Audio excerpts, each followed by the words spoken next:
Sweet. Okay. Let's see. Start with the opening prayer. Jimmy, do you want to give a little prayer?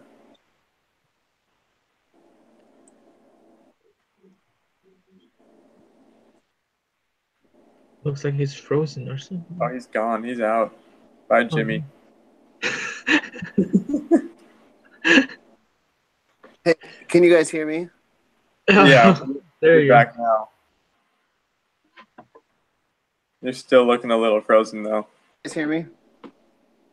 Yeah, but you're Yeah, cutting off. right there.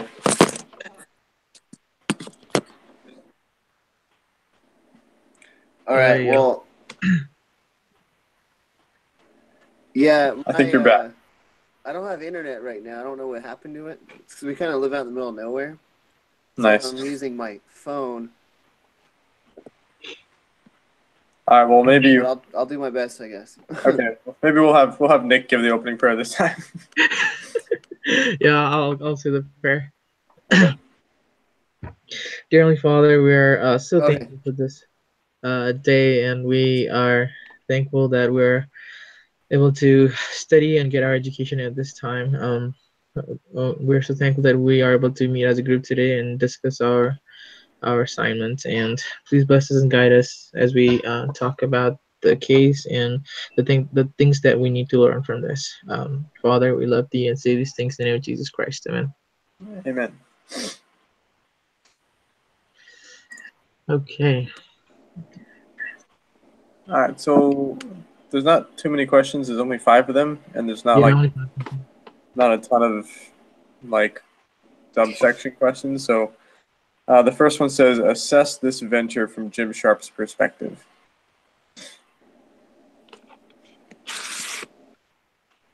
So I think pretty much it's just asking like what does, like, if we were in Jim Sharpe's shoes, what would we be thinking?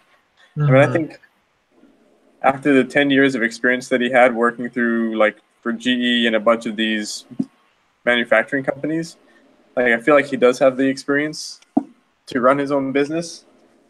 I'm actually surprised at how much knowledge he has to like go through buying a business and how he knows how to do that. But he feels pretty confident that he can turn this business around and make a profit on it. So I'd be feeling pretty good right now that he found something that fit and that should be able to turn it around. Yeah, I think he's. I mean, with all his experience he has, like he should be able to like do this.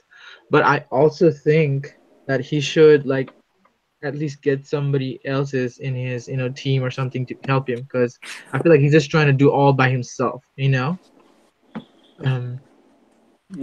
that might be a little difficult. Because I'm sure he still has that. I'm sure he still has the network of people that he's been working with to rely on. Like if he has any questions, I'm sure he could still ask those people. But he doesn't have anybody like on staff that he can work with.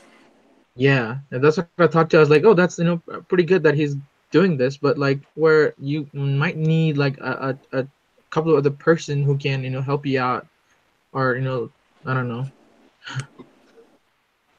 Well, I think that might be like he probably doesn't want another person because the way he financed it. Well, this is already getting ahead to the next questions. How has Jim Sharpe purchased the venture? So he purchased it through debt, which I think he wanted to do that because he wanted to be the sole owner. Like he didn't want to have anybody else staking claim on his business. And if he wanted help and if he wanted like financial backing, he could have gone with a VC firm. Then he would have had like the VC people on the board, or like they would be advising because they'd have shares in the company. I think he's just trying to protect, like, look, this is my company. I own 100% of it. And if it works, great. If it fails, then it's all on me.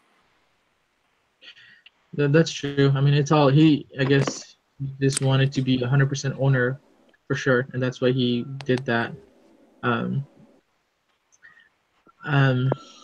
Yeah, but I read some of the conditions and some of them were like, wow, intense.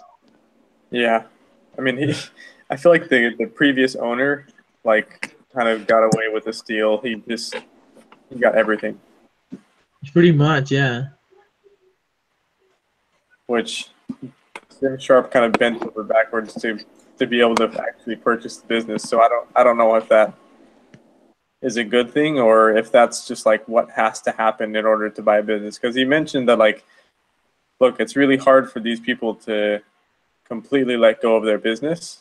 I think he said that like some people like to hang on and they'll be like a co-owner for a little bit, but then they never actually relinquish their power, and so any decisions actually still lie with the old owner. And so I think Sharpe kind of talked about how like, look, you just gotta do what they want until they're gone, and then you can take over. Yeah, I guess so. Yeah, but I didn't he still pay like 1.3 or $1.7 million to them? Yeah, he said and I felt on paper that it was only worth 1.7 million. Okay, but they wanted $2 million, and that's why Yeah, he had um, all those things that in the contract. I guess he was buying. right.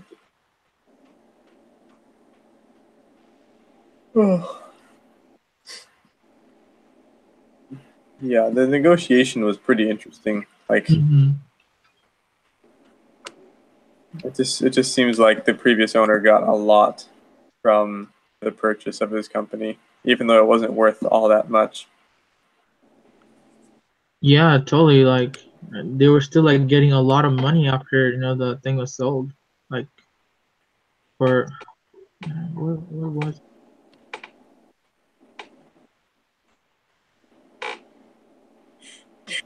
Yeah, I mean, I'm Hey, can you kind guys hear me? of. We just heard you for the first time Yeah. in like a couple minutes. Are you hearing us? Okay, okay, good. I can hear you guys. It's kind of broken up a little bit, but I turned my camera off just so it can kind of help with the connection a little bit more. Yeah. Okay. But I can kind of hear a little bit better, so I'll start following along a little bit more. Okay. Okay. Yeah. Sounds good. So maybe since we got you here, what do you think of like the current state of the business? Because the question is assess this venture from Sharpe's perspective. So it seemed to me he was very very qualified. He was really smart, but he was almost a little prideful. I feel like he could have gotten help from other people instead of just, especially when it comes to like investment money. Yeah. He just was like really gung ho about doing it himself, and it was. I mean, I feel he was one of the ones that is like well off enough because of his last jobs where he had them. He could do it alone. Yeah. But I think that there's opportunities in not doing it alone because you can grow and do different things, different opportunities that you didn't have before. Yeah, the thing that's kind of concerning is that like he mentioned that because he financed it all through debt, that like if if they go bankrupt, then like it's all his. So like they could go after his house and his like everything he owns is going to be involved in the bankruptcy. It's kind of a personal risk for him by doing that for sure. Yeah. And it's just like he couldn't even take much salary. Like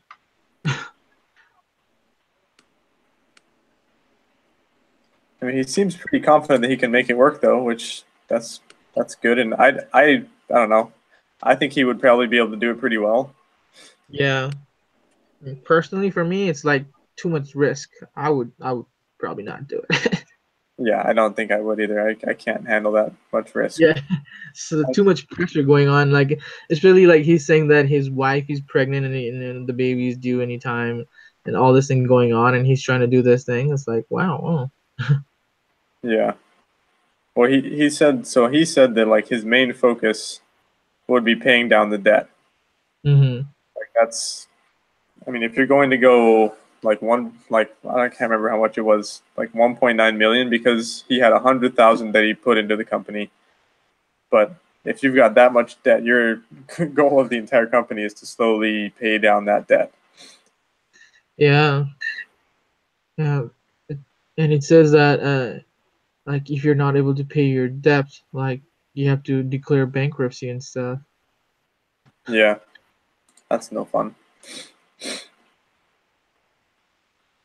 So, what are the implications of this financial structure? We kind of mentioned that like he is the sole owner, so like he gets all the profit, but he also takes on all the risk and all the liability. That's true. Um, and also like it says that the machines in the like the company was really old, like 20 years old. So I'm not even sure like if those machines will like continue like keep working for another 20 years or something. Like if that thing breaks down, like he probably have to like get new ones, and it will probably cause him more financial burden. Yeah, it's I And don't know. then plus two, just because of the nature of the job, Hmm. like the machine is everything. So like if they have one machine that goes down, then their whole assembly line's destroyed. Hmm. Yeah, I think that was one of the questions in the spreadsheet that they gave us. So like, what would you do to help this machine? I can't remember what I put there. Um, because he said that one of his options was so if the machine broke, then it would shut down the business for 2 to 3 weeks, and the repairs would cost about $200,000. So he was thinking he could invest 250,000 to upgrade part of the machine, and it Hmm. would decrease like the failure rate, which like to me that's a no-brainer. Like you can't afford to have your main machine shut down and have your business shut down for 2 or 3 weeks, and then have it cost $100,000 in repairs. And then plus two, sometimes with people in businesses like that too, is that when you fail on a client and you don't give him the parts that he needs, like you have a good chance of losing him because they just need someone that's dependable because it's the same thing for their company. They need it Yeah, and they can't wait 2 weeks. So they go somewhere else Hmm. and then you lose customers, That's yeah, true. which affects revenue for your future revenue. right. So yeah, it's definitely scary for them. So kind of on that topic of like what he needs to focus on.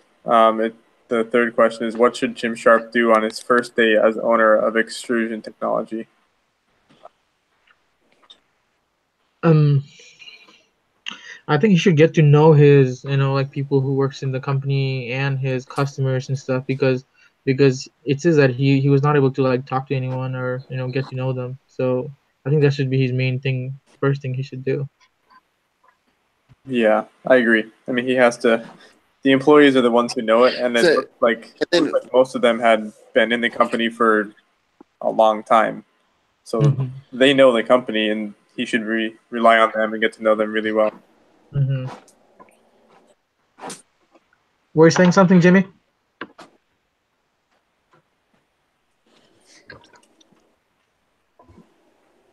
Jimmy, you still there, so I bud? was going to add one thing there too Yeah, is and it can you hear me? yeah,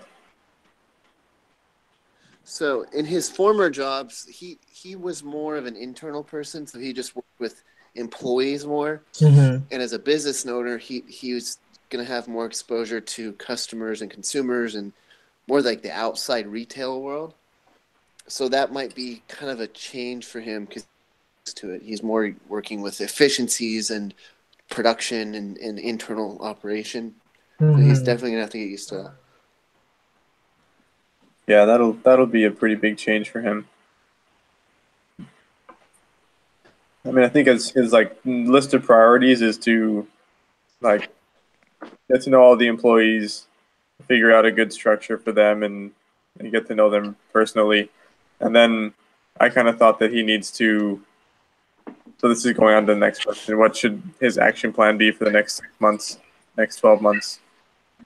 I think he should be focusing on like his profit margins, like finding Hmm. ways to reduce costs. Because I can't remember where it said it, but he said that like Uh huh. sometimes there were like invoices that were coming through that like His they weren't actually his using the list stuff. of tips. Yeah, the list of lessons that he learned. Yeah. So that. I mean, I would say because on a lot of I felt I've like read, those were really valuable. yeah. So like lesson 7, he said another important lesson had to do with pricing and margins. In almost all of the businesses I was involved in, the biggest profit opportunity came from a review of margins and pricing. So like that's something that he can do that doesn't involve getting new customers. Like a brand new business, it's hard to get new customers quickly. So like if he can just reduce costs and up his margins, then that's the easiest way to kind of get off on the right foot. And then you can focus on new customers. I totally agree. Yeah, I agree as And well. I think also one of the thing that I remember from the case study is like the previous owner said like, you know, he should probably run all the machines and get to know how to do those things too. So in case something happens, he can help. I think that he should do some of that too. So he knows the process of the production and, you know, how to handle and stuff. So he knows you know, how to forecast things and how to run the, I guess, the business too, company too. Right. Well, that does a lot for like the employees because it's. I don't think any employee likes to have a boss who doesn't know how to do what the business is like. So Dude, if yeah, that's the so true. top guy, if the top guy knows how to do the very lowest job, then that builds a lot of relationship with the lower down guys. Yeah, I Sure. agree. That's huge. Not that that happens very often. I feel like the managers are always like, look, I'm too high up to Busy. do that stuff. That's your job. Have you guys seen the show? It's like Secret Boss, I think it's called. Yeah, I think I have. Yeah. So it's where like CEOs will go out and like put undercover and work the jobs that basically they're over, they watch over, and a lot of Oh times they yeah. can't do it. They're like really bad at like the menial tasks that so they can, I don't know, it helps them get a different perspective, but I feel like he could value from that, but he also has worked in it, so Yeah, Yeah. that's a really good show. I mean, I think it's always easier to, like, you know, tell people, other people to do, like, do this or do that, but it's always a good thing to do when, you know how to do all that kind of stuff, and you can teach other people when the time comes, like, if it needs to be.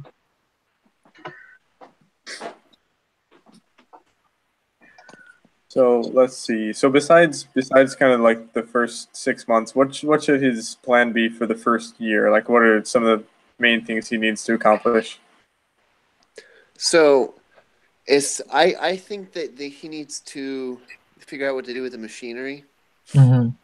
That's something more long term that he needs to look into, and then that way he could. I mean, I don't know what the expected life is of those machines are, but if they're there, I mean, even if he went into debt to buy new machines, oftentimes the new machines have a higher output, so Yeah, you're able to kind of pay it off a little quicker, that's true. and then you're gonna pay way less in. You also get depreciation benefits there, but you also get to pay way less in repair fees as well. It's more Hmm. efficient. Yeah, one of the other things that I thought was important. It's not like super high priority. So like later in the year, and they mentioned that like the building itself was not very well taken care of. Like the outside didn't look very good with weeds all over the place, and the inside was really dirty.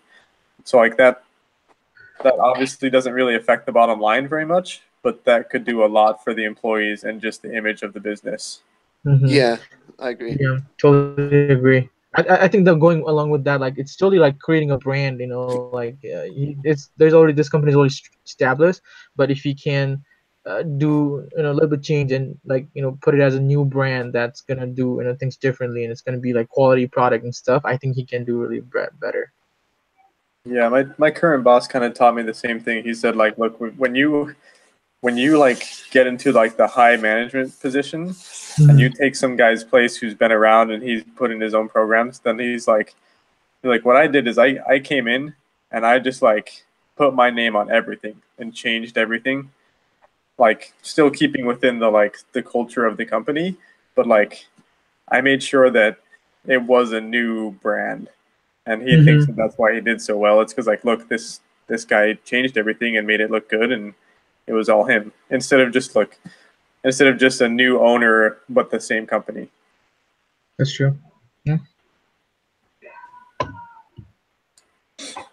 All right, let's see. Last question: did Jim make the right acquisition?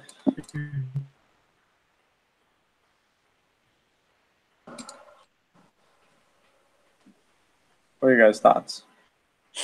I think that he. Tough question. I think he has enough experience just to make it work and figure it out.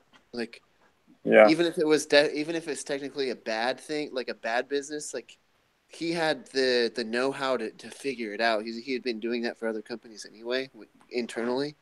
But I feel like I feel like it was a good buy for him. And it wasn't even that much, like as far as like a business goes. Yeah. $2 million is That's not even that much. I'm kind of curious how much like the sales were like, so revenue was like 3.3 million and the company sold for $2 million. Like, I'm curious what that ratio is for a lot of companies around that same like area. Because it seems like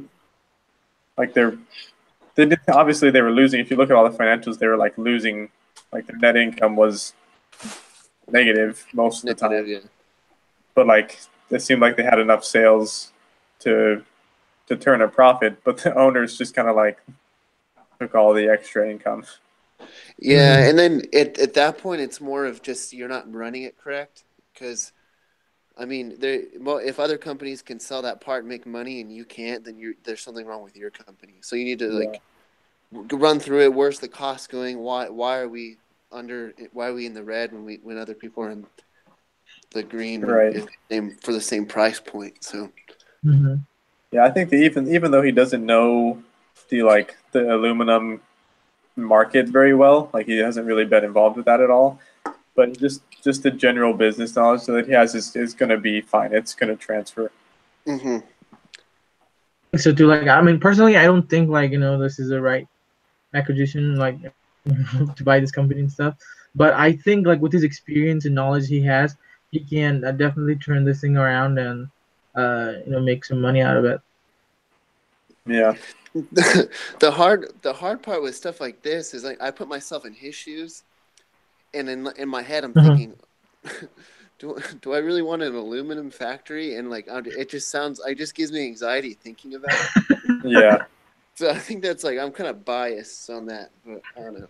Well, I mean, we definitely don't have 10 years of experience working for GE, and we didn't go to Harvard Business School and all that stuff. So like, I'm sure we would feel different if we had all that experience. But still, he looks at it from a money point of view. I'm just seeing it like as just not like the job that everyone dreams of. But if he can make money at it, then go for it. Yeah. Yeah, I'm pretty sure. Like, in one of my class today, we have like a professor come in and talked, and he went to Harvard too, and he said he's running a pizza business. So he's selling pizza. So he's like, I'm making money out of it. So it doesn't matter, like even though I went to Harvard, I still doing this. Yeah. So if you can do it, if you can make money out of those things, it's fine. Well, you guys have seen like restaurants that aren't doing really well, and then they close, and then someone else comes and buys it, and it just does really, really well, just because they kind of just made things different. Yeah. So it's just all management. Yeah, it's all just business. I mean, you could just because you really like something doesn't mean that you should open up a business in that area because you might not know how to run the business side. Sure, you understand the product and how it works, but like that doesn't make you a good businessman. So I feel like with Jim Sharpe, he like this is just another project for him. Like it's just it doesn't matter what the industry is. Like it's just look, I'm just running business the way I learned over the last 10 years. Like if it works for PE, it's going to work for aluminum. Mm-hmm. And I'm sure there's a little adjustments that he has to make, but generally it's still just business. So yeah, I think he made the right decision. I think it's a good buy. I think he'll profit in the long run. I'm really curious. I'm really curious what actually happened. I think I read a book by this guy actually. His name rang a bell for me too. Like Jim, I've seen it around. Really? Yeah, I feel like Jim he's Sharpe. Jim Sharpe person. because I feel like I read a book that he was involved in. I can't remember. The minute, like I feel like I need to look up the book that I have.